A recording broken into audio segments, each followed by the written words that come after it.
This is a reading from the poem of the Man God by Maria Valtorta, Volume 5, Episode 570, at Shechem, Third Parable on Advice, 2nd of March, 1947. The main square in Shechem is incredibly crowded. I think that the whole town is there, and that also the people from the country and nearby villages have gathered too. The inhabitants of Shechem in the afternoon of the first day must have spread everywhere, informing people, and everybody has come, healthy and sick people, sinners and innocents. As the square and roof terraces are filled up, many people have even perched on the trees, shading the square. In the first row, near the place kept clear for Jesus, facing a house built up on 4 steps, are the 3 children whom Jesus saved from the highwaymen and their relatives. How anxious are the little ones to see their Savior. Every shout makes them turn round looking for him. And when the doors opened and Jesus appears at it, the 3 children rush forward shouting, "Jesus! Jesus! Jesus!" And they climb the steps without waiting till he comes down to embrace them. And Jesus bends and embraces them, and then lifts them up, a living bunch of innocent flowers, and he kisses their little faces and is kissed by them. A compassionate whisper runs through the crowd, and some voices say, "He's the only one who knows how to kiss our innocent children." And other people say, "See how he loves them. He saved them from the highwaymen. He gave them a home after feeding and clothing them, and he is now kissing them as if they were his own sons." Jesus, who has put the children down on the top step, close to himself, replies to everybody by answering the last anonymous words. "Really, they are more than my own children to me, because I am their father with regard to their souls, which are mine, not for the time that passes, but for the eternity that remains. I wish I could say that of every man who from me the life did draw life to come out of death. I invited you to do that the first time I came here, and you thought that you had plenty time to make up your minds to do so. Only one woman was prompt to follow my call and go on the path of life, the biggest sinner among you. Perhaps just because she felt that she was dead, and she saw herself dead, rotten in her sin, she was in a hurry to come out of death. You do not feel and see yourselves dead, and you are not in that hurry. But which sick man waits to die before taking the medicines of life?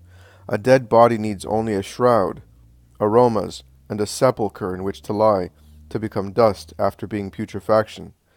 If the putridity of Lazarus, whom you look at with eyes opened wide by fear and amazement, was restored to life by the Eternal Father for his wise purposes, that must not tempt anyone to arrive at the death of the spirit, saying, "The Most High will restore me to the life of the soul." Do not put the Lord your God to the test. You are to come to the life. There is no more time to wait. The grapes of the vine are about to be gathered and pressed. Prepare your spirits for the wine of grace that is about to be given to you. Do you not do that when you are to take part in a great banquet? Do you not prepare your stomachs to receive the choice food and wines by wisely fasting before the banquet, as that refines your taste and invigorates your stomachs, making you enjoy and relish food and drinks? And does the vine dresser not do the same to taste the wine that has just matured? He does not spoil his palate the day that he wants to taste the new wine. He does not do that, because he wants to taste the good qualities and faults accurately, to boast of the former and correct the latter, and sell his goods at a good price. But if a person invited to a banquet can do that, to enjoy food and wines with greater pleasure, and if the vine dresser does that to sell his wine at a good price, or to make saleable what being faulty would be refused by buyers, should man not be able to do so for his spirit, to enjoy heaven, to gain the treasure, to be able to enter heaven? Take my advice. Yes, take it. It is a good piece of advice. It is the just advice of the just one, who is ill-advised in vain, and wants to save you from the consequences of evil, advice given to you. Be as just as I am, and give the just value to the advice given to you. If you become just, you will give it its just value. Listen to a parable. It closes the cycle of those I said at Shiloh and Labona, and deals once again with advice given and taken.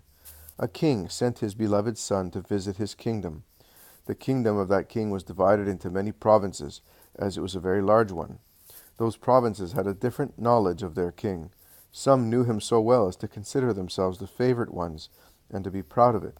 According to them, they were the only perfect ones, and they alone knew the king and what the monarch wanted. Some knew him, but without considering themselves wise because of that. They did their best to know him better and better. Some knew the king, but they loved him their own way, and they had adopted a special code of laws, which was not the true code of the kingdom. Of the true code, they had taken what they liked, and as far as they liked it, then they had adulterated it also, that little by means of other laws copied from other kingdoms, or which they had made themselves, and were not good. No, they were not good. Some were even less acquainted with their king, and some only knew that there was a king, nothing else. And they thought that it was an idle story.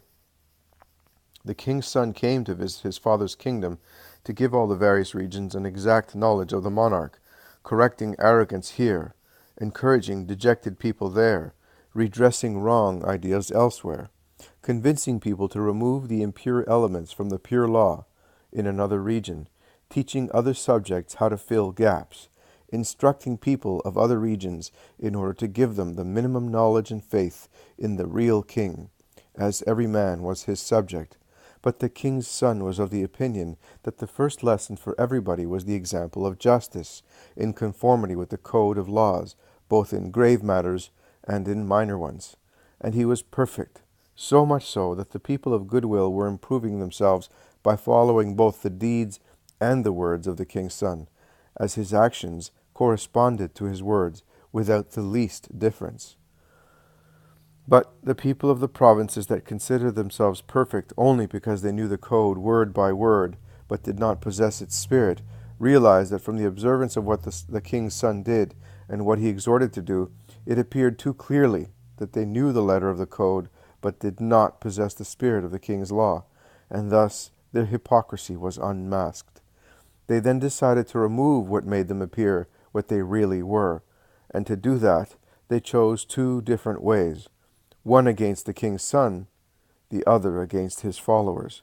For the former, evil advice and persecutions. For the latter, evil advice and threat. Many things are evil advice. It is a bad piece of advice to say, "Do not do that," as it may damage you, pretending to be favorably interested, and it is a bad piece of advice to persecute in order to convince him, whom one wants to lead astray, to fail in the fulfillment of his mission. It is a bad piece of advice to say to followers, "Defend at all costs, and by any means, the just man who is persecuted," or to say to followers, "If you defend him, you will provoke our anger." But I am not referring now to advice given to followers. I am referring to the advice that people gave, or had it given, to the king's son, with false simple-heartedness, with livid hatred, or through the words of innocent people used as instruments to do harm, while they thought they were being used to do good. The king's son listened to that advice. He had ears, eyes, intellect, and a heart. Therefore he could but hear them, see them, understand them, and weigh them. But above all, he had the upright spirit of a true, just man. So to each piece of advice, given to him consciously or unconsciously to make him sin, setting a bad example to his father's subjects and causing infinite sorrow to his father himself, he replied, "No, I will do what my father wants. I will follow his code of laws. The fact that I am his son does not exempt me from being the most faithful of his subjects in the observance of the law.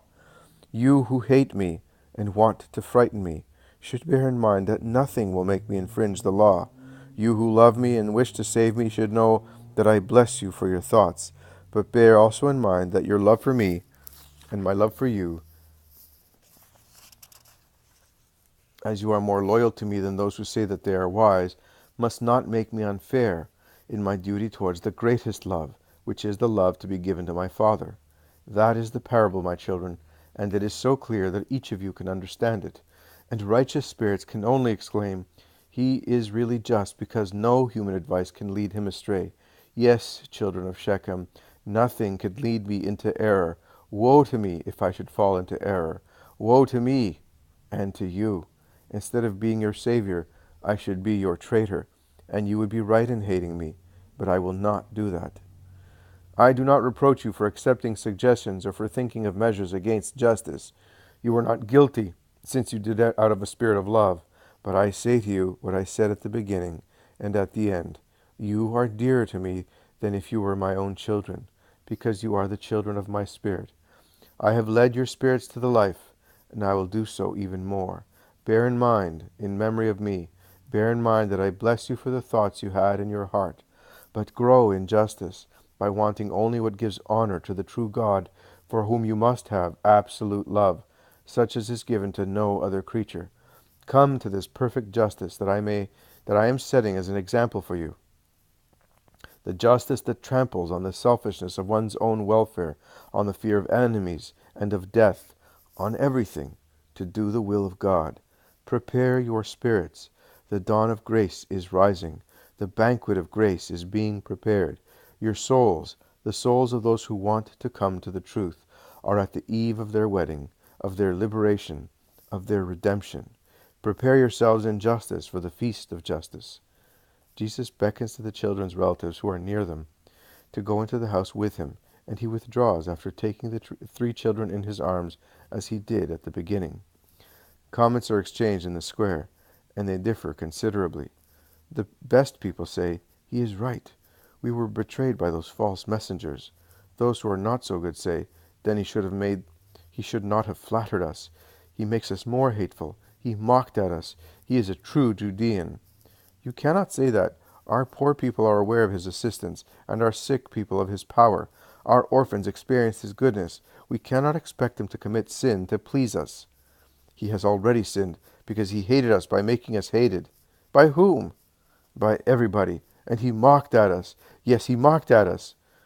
The square is full of the different opinions, which, however, do not upset the house in which Jesus is, with the notables, the children, and their relatives. Once again, the prophetic word is confirmed.